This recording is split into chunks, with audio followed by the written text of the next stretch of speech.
Hello नमस्ते guys, हामी चाहिँ ओसाकाबाट चिबा आएको पनि 2 महिना झन्डै बितिसकेको छ। त्यही भएर मलाई चाहिँ चिबा आइकन एकदमै नराम्रो लागेको, गाउँ जस्तो फिल क्या। उहाँ आउँदाखेरि चाहिँ राम्रो छ, फ्याक्ट्रीहरू धेरै छ, मजाले कामहरू पाइन्छ टाइपको सुनेको थिएँ, तर यहाँ त होइन रहेछ। टुट क्या, इत्रु कागजको जस्तो घरहरू हुने सानो सानो, यस्तो छ बजारको हालत, त्यस्तो छ। त्यही भएर मैले मेरो साथीलाई पनि म सोध्छु कस्तो छ भनेर। यस्तो छ।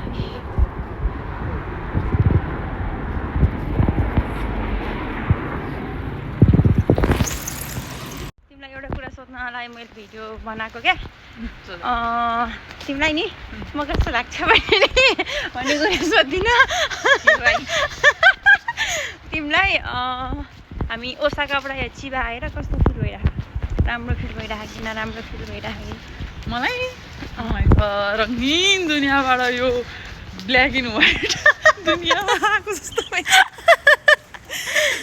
त्यहाँ चाहिँ नि यताउति सबैतिर के रङ्गी चङ्गीर अब हुन्छ नि, रातो त्यो उहरू देखिन्छ नि त।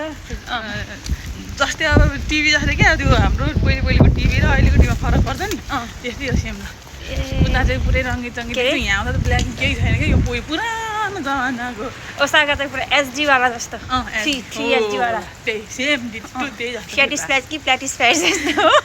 त्यही यहाँ